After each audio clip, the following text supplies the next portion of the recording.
So, I have to get a new car today. Let's go back a little bit. At the beginning of the summer, I quit my jobs. I did this to be a creator. I felt for a long time that I haven't been reaching my fullest potential as a dancer or as a creator. And though I'm going to miss my students more than anything in the world, and teaching dance is one of my ultimate goals, I know that I'm going to come back stronger and more prepared. The combination of dancing full-time and teaching and being a photographer made it exceptionally hard to be able to handle the minutiae of day-to-day life. I also want to achieve financial freedom. So I set out on the road this summer. The goal of this trip was to pay off my student loans and my car payment, as well as the credit cards I needed to use during the entire lockdown situation. I traveled from Minnesota to New Jersey, then traveled up to New York, and did photos from New York all the way down the East Coast to Florida, all with the goal of being debt-free and achieving financial freedom. And I did this all while living in my Prius. Some people might find this uncomfortable, but I actually really enjoyed it. And with the goal of being debt-free in mind, it really helped me see the positives in the situation. I would even shower at different rest stops I stayed at along the way. And sure, you get some funny looks, but hey, it's a story. It was on my way home that I was able to pay off all my debt. It was official. I was debt-free.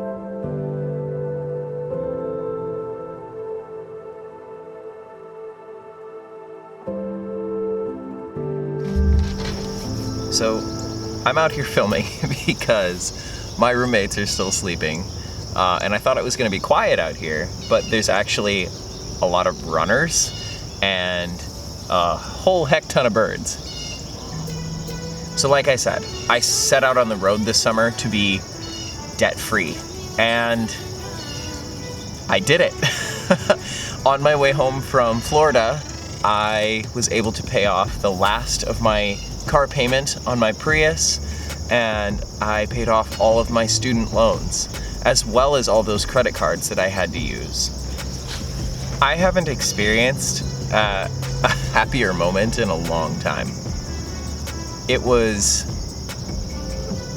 such a weight off my shoulders to feel like there was nothing I had to pay for other than rent and food this year. Now, anyone who knows me knows that I like to joke that God likes to play pranks on me, and so the day after I got home, my Prius didn't start. And at first I thought it was just the battery, like I could just jump it, like it just died like normal. So I tried to jump the car and it didn't work. Then when I tried to turn on the car, I got a check hybrid system light, which usually means that there's something wrong with the hybrid battery, which is the big battery that costs around $2,000 in the car.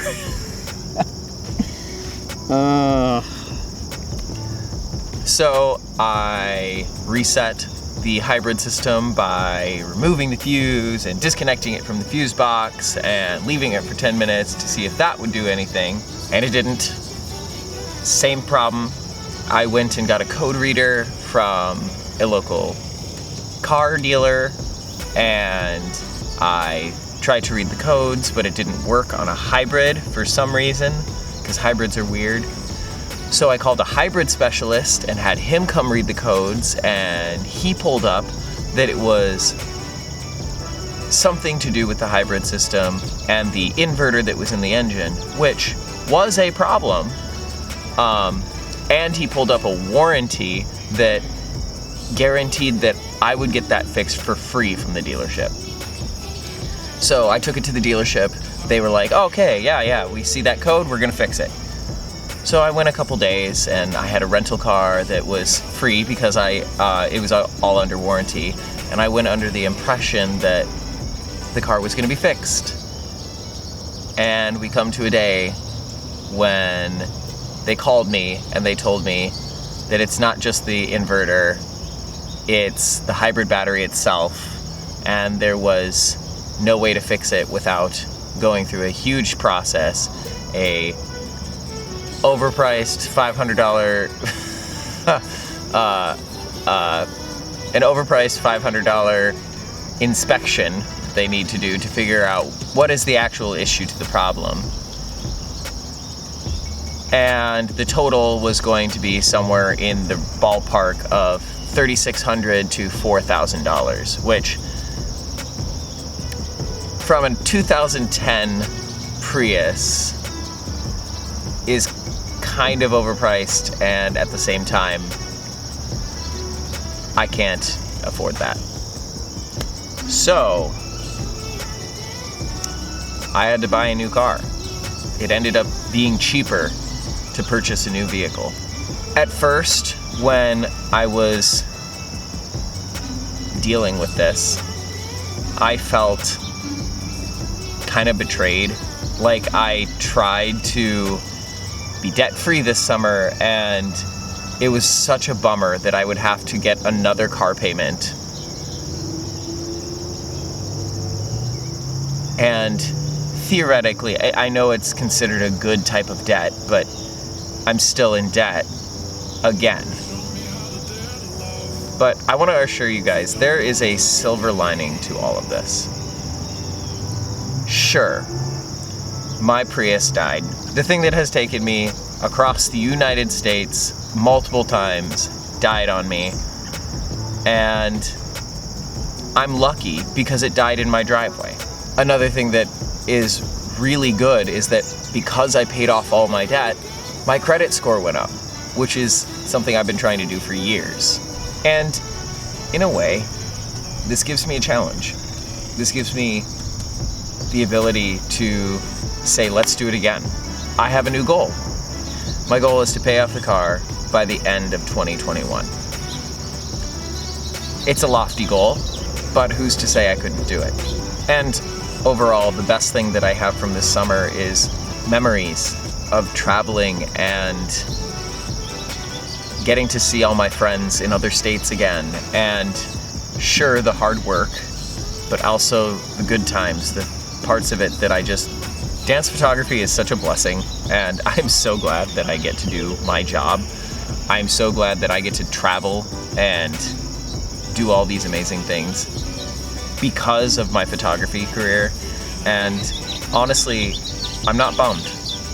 I don't regret a single thing that I did this summer.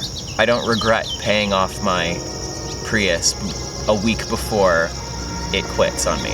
I don't regret buying a new car. In the end, all we're gonna regret is the things that we didn't do.